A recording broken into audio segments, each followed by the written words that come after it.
আসসালামু আলাইকুম। প্রিয় শিক্ষার্থীরা, আশা করছি অ্যাসাইনমেন্ট নিয়ে তোমরা সবাই খুবই ব্যস্ত। কিভাবে অ্যাসাইনমেন্ট সম্পন্ন করবে নির্ভুলভাবে এবং সুন্দরভাবে, সেই জন্য আজকে আমি বরাবরের মতো তোমাদের সামনে আবার মডেল একাডেমির অনলাইন ক্লাস নিয়ে হাজির হয়েছি। আজকের ক্লাসে দ্বিতীয় শ্রেণীর সকল শিক্ষার্থীদেরকে স্বাগত জানাচ্ছি। আমি সাইমা রহমান, তোমাদের বাংলা বিষয়ে শিক্ষিকা। আজ আমি দ্বিতীয় শ্রেণীর আমার বাংলা বই থেকে ৬ ঋতুর দেশ রচনাটির কার্তিক ও অগ্রহায়ণ অংশ থেকে শিশির জমে অংশটুকু নিয়ে বিস্তারিত আলোচনা করব। এসো শিক্ষার্থীরা, সব সময় আমরা আলোচনার পূর্বে আলোচনা থেকে তোমরা কি জানবে, কি শিখবে এবং কি বলতে পারবে সে সম্পর্কে দু একটি কথা জেনে নিই। ১, আজকের আলোচনা থেকে তোমরা পাঠের অন্তর্গত ছোট ছোট বাক্য শুনে বুঝতে পারবে। ২, শব্দে ব্যবহৃত বাংলা যুক্তবর্ণের ধ্বনি স্পষ্ট ও শুদ্ধভাবে বলতে পারবে। ৩, পাঠ্যপুস্তকের বাক্য প্রমিত উচ্চারণে পড়তে পারবে। ৪, প্রশ্নের উত্তর বলতে ও লিখতে পারবে। এসো শিক্ষার্থীরা, আমরা কিছু ছবি দেখি। প্রথম ছবিতে দেখা যাচ্ছে জমিতে পাকা ধান কৃষকরা কাটছে এবং সেগুলো মাথায় তুলে তারা বাড়ির উদ্দেশ্যে রওনা দিচ্ছে। পরের ছবিতে দেখতে পাচ্ছি সেই পাকা ধানগুলো বাড়িতে নিয়ে এসে তারা সেগুলোকে কাঠের গুঁড়ির মধ্যে বাড়ি দিচ্ছে জোরে জোরে, এবং সেখান থেকে ধানের বিচুলি অর্থাৎ পাকা ধানের গাছগুলো আলাদা হয়ে যাচ্ছে এবং বিচুলি থেকে ধানগুলো আলাদা হয়ে সামনের অংশে দেখো পড়ছে। পরের ছবিতে দেখা যাচ্ছে যে ধানগুলো বিচুলি থেকে আলাদা হয়েছিল সেই ধানগুলোকে নিয়ে মহিলারা সেগুলো কুলোর মধ্যে, দেখো উপরে দেখো, যেই ধানগুলো যেই বেতের তৈরি এক ধরনের পাত্রে নিয়েছে সেই পাত্রটাকে কুলো বলা হয়। সে কুলোর মধ্যে নিয়ে তারা উঁচু থেকে আস্তে আস্তে ধানগুলো নিচের দিকে ছাড়ছে, আর বাতাসে দেখা যাচ্ছে ধানগুলো একদিকে পড়ছে আর ধানের সাথে যে ময়লাগুলো রয়েছে সেগুলো বাতাসে আলাদা হয়ে অন্য জায়গায় পড়ে যাচ্ছে। পরের ছবিতে দেখো ছোট ছোট মেয়েরা তারা বিভিন্ন ধরনের পিঠা, মুড়ি, খই, নাড়ু এগুলো নিয়ে তারা উৎসবে মেতে উঠেছে। তাহলে তোমরা বুঝতে পারছো আজকে আমার আলোচনার অংশটুকু কি হবে? হ্যাঁ, অবশ্যই এই আলোচনার অংশ হবে হেমন্তকাল। আমরা এর আগে কিন্তু 4টি ঋতু নিয়ে আলোচনা করেছি। তার মধ্যে প্রথম ঋতুটি ছিল গ্রীষ্ম ঋতু, দ্বিতীয়টি ছিল বর্ষা ঋতু, তৃতীয়টি ছিল শরৎ ঋতু।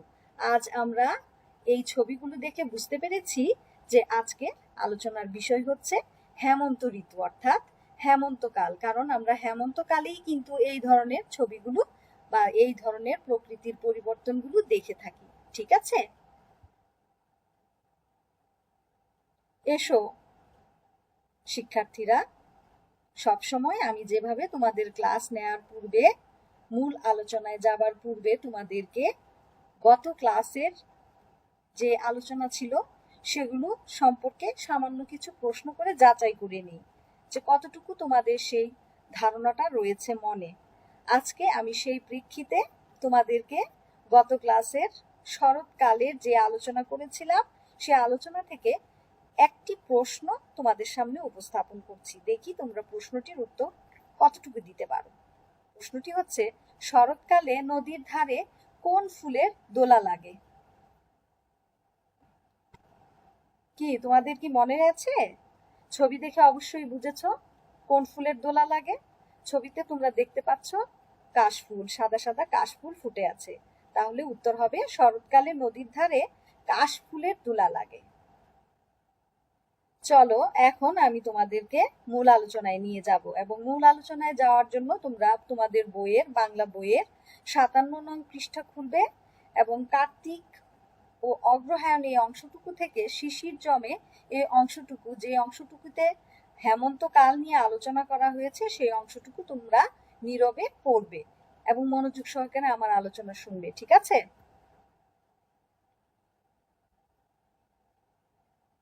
কার্তিক ও অগ্রহায়ণ মাস নিয়ে হেমন্ত ঋতু। কার্তিক এবং অগ্রহায়ণ বাংলা দুটো মাস, এই দুটো মাস নিয়ে যে ঋতুটি হয় সেই ঋতুটি হচ্ছে হেমন্ত ঋতু। হেমন্ত ঋতু কিন্তু আমরা শহরে তেমন কিছু প্রকৃতির পরিবর্তন উপলব্ধি করতে পারি না, কিন্তু আমরা যারা গ্রামে থাকি বা গ্রামে যদি বেড়াতে যাই এই সময়, তাহলে দেখতে পারবো যে আশেপাশে যেদিকেই তাকাবো সেদিকেই ধানের যে ক্ষেতগুলো রয়েছে সেই সমস্ত ক্ষেত কিন্তু তখন সোনালী রূপ ধারণ করবে। কেন? কারণ সোনালী হয়ে গিয়েছে এই কারণে, কারণ ধানের গাছগুলো তখন পেকে সোনালী রূপ ধারণ করে। এই জন্য তখন দেখা যায় কৃষকের মুখেও কিন্তু হাসি ফুটে আসে এই পাকা ধান দেখে। তোমরা দেখো ছবিতে দেখতেই পাচ্ছ যে কৃষকরা সেই পাকা ধানগুলো যত্ন সহকারে কাটছে এবং সারিবদ্ধভাবে কি সুন্দরভাবে ধান গাছগুলোকে রাখছে। তাহলে এখানে এই ঋতুটার মাসগুলো হচ্ছে কার্তিক ও অগ্রহায়ণ। তাহলে কার্তিক ও অগ্রহায়ণ মাস মিলে হেমন্ত ঋতু। তখন মাঠে মাঠে ধান পাকে। তখন বলতে এখানে হেমন্ত ঋতুকেই বোঝানো হয়েছে, হেমন্তের সময়টাকে বোঝানো হয়েছে, অর্থাৎ কার্তিক ও অগ্রহায়ণ এই 2 মাসে কিন্তু তখন সমস্ত মাঠ জুড়ে কিন্তু আমি আগেই বলেছি ধান পাকতে থাকে। দেখো এখানে আমরা সবগুলো ছবিতে দেখছি যে ধান পেকে গিয়েছে, কৃষক ধানের ছড়া হাতে নিয়ে আছে, তারপর আমরা দেখছি কৃষক ধান কাটছে, তারপর আমরা দেখতে পাচ্ছি সেই ধান গাছগুলোকে সুন্দরভাবে বিছিয়ে রাখা হয়েছে এবং সবশেষে দেখা যাচ্ছে এই পাকা ধানগুলোকে সুন্দরভাবে আটি বেঁধে তারা কাঁধে করে বাড়িতে নিয়ে যাচ্ছে। তাহলে আমরা বলবো যে তখন অর্থাৎ হেমন্ত কালে মাঠে মাঠে ধান পাকে। ঘরে ঘরে নতুন চালের পিঠে পায়েস তৈরির উৎসব হয়। উৎসব শব্দের অর্থ হচ্ছে আনন্দের অনুষ্ঠান, যে অনুষ্ঠানে সবাই মিলে আনন্দ করে থাকে সেই ধরনের অনুষ্ঠানকে বলা হয় উৎসব। তাহলে ঘরে ঘরে নতুন চালের পিঠে পায়েস তৈরির উৎসব হয়, এই হেমন্তকালের কথাই আমি বলছি। আজকে যেহেতু আলোচনার বিষয় হচ্ছে আমার হেমন্ত ঋতু, অতএব হেমন্ত ঋতুতে কিন্তু এই যে পাকা ধান দেখেছি আমরা, যেগুলো কৃষকরা কষ্ট করে বাড়িতে নিয়ে আসছে, সেই ধানগুলো সুন্দরভাবে সেই ধানগুলো থেকে চাল হবে এবং সেই চালগুলোকে দেখো এখানে ছবিতে দেখতে পাচ্ছ যে ঢেকিতে সেই চালগুলোকে বানা হচ্ছে ঢেকিতে, এবং সেই চালের গুঁড়ো করা হচ্ছে, চাল থেকে গুঁড়ো হচ্ছে সাদা সাদা গুঁড়ো, এবং সেই গুঁড়োকে ঢেকি থেকে তুলে এনে মহিলারা সেগুলো ছাঁকনি দিয়ে ছাঁকছে এবং পরে সেই চালের গুঁড়ো দিয়ে বিভিন্ন ধরনের পিঠে তারা সবাই একত্র হয়ে একসাথে আনন্দের সাথে উৎসবের মতো মেতে উঠেছে। বিভিন্ন ধরনের তারা পিঠা পায়েস এগুলো তৈরি করছে। দেখো এখানে অনেক ধরনের পিঠা পায়েস আমরা দেখতে পাচ্ছি। এগুলো সাধারণত গ্রামের একটি উৎসব, আমরা শহরে সাধারণত এগুলো খুব কমই করে থাকি, কিন্তু যেহেতু গ্রাম আমাদের হচ্ছে কৃষি প্রধান দেশ, আমরা গ্রামেই অধিকাংশ মানুষ বাস করি, অতএব আমাদের এই গ্রামের হেমন্ত ঋতুর এই প্রকৃতির এই পরিবর্তনটা আমরা গ্রামে গেলে সুন্দরভাবে দেখতে পাই। তখন ঘরে ঘরে নতুন চাল আসে, সেই নতুন চাল থেকে চালের গুঁড়ো করা হয় এবং সেই চালের গুঁড়ো দিয়ে অনেক ধরনের পিঠা পায়েস তৈরি করা হয় এবং আত্মীয় স্বজনকে দাওয়াত দিয়ে তখন খাওয়ানো হয়। এজন্য এখানে বলা হয়েছে যে ঘরে ঘরে নতুন চালের পিঠে পায়েস তৈরির উৎসব হয়। এই উৎসবকে বলে নবান্ন।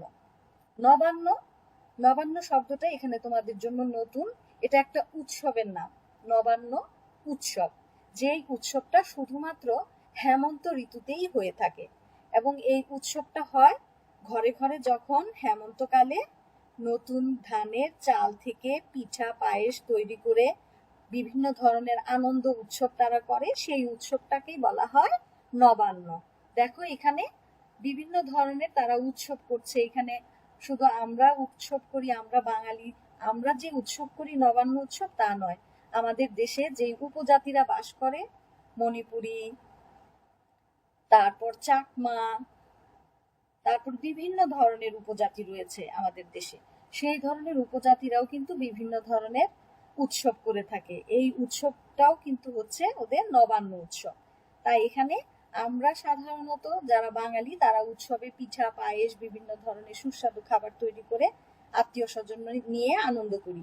আর যারা উপজাতি রয়েছে তারা কিন্তু বিভিন্ন ধরনের তরকারি ভাত, বিভিন্ন ধরনের মিষ্টান্ন জিনিস, যেগুলো মিষ্টি জাতীয় জিনিস হয়, সেই ধরনের মিষ্টি জাতীয় জিনিস দিয়ে তারা পুজোর মতো করে তারা তাদের উৎসব পালন করে থাকে। তাহলে এই উৎসবটাও হচ্ছে তাদের জন্য, আমাদের জন্য, তাদের জন্য। তাহলে আমরা সমস্ত আমাদের দেশের মানুষরাই এই নবান্ন উৎসবটা পালন করে থাকি হেমন্ত ঋতুতে। এ সময় একটু একটু ঠান্ডা পড়তে থাকে।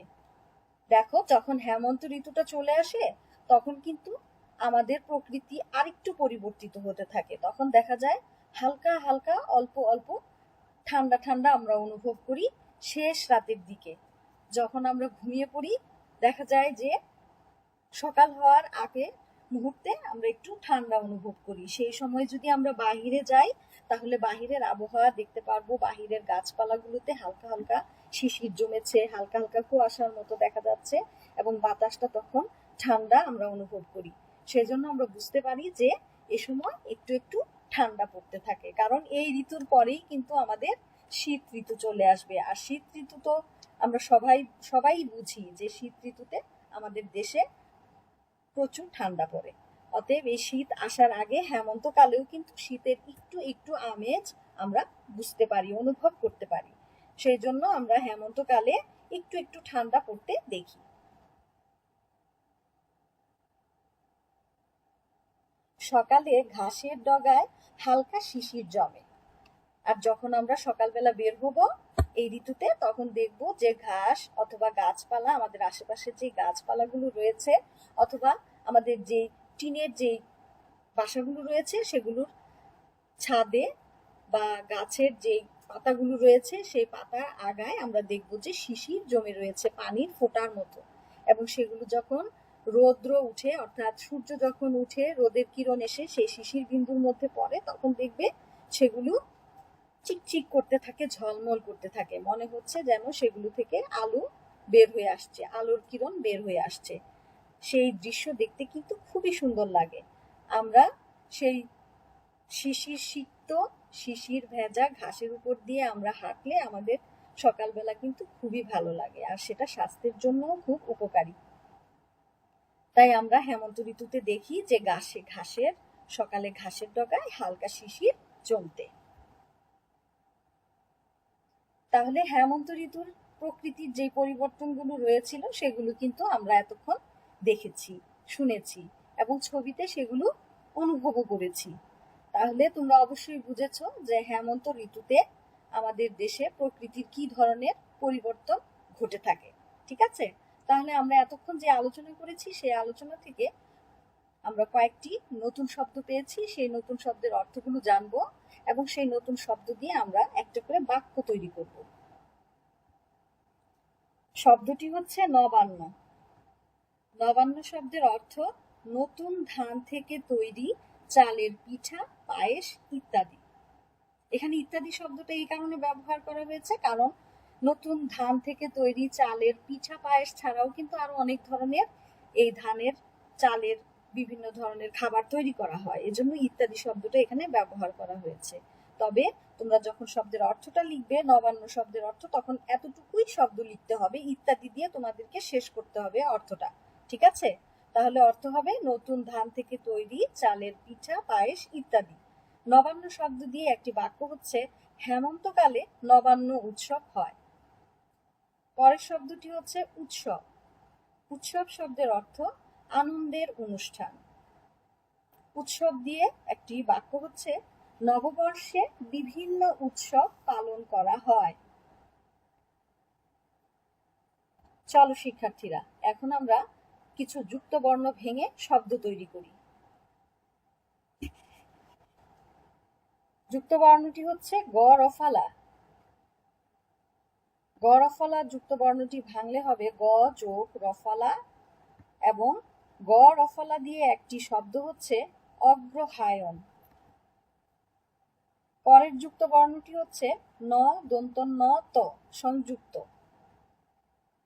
দন্ত ন ত সংযুক্ত যখন ভাঙবো তখন হবে দন্ত ন যোগ ত, এবং এই দন্ত ন ত সংযুক্ত বর্ণ দিয়ে তৈরি শব্দটি হবে হেমন্ত। পরের যুক্ত বর্ণটি হচ্ছে দন্ত ন সংযুক্ত। এই যুক্ত বর্ণটি ভাঙলে হবে দন্ত ন যোগ দন্ত ন, এবং দন্ত ন সংযুক্ত যুক্ত বর্ণ দিয়ে শব্দ হবে নবান্ন। মূর্ধন্য ড সংযুক্ত।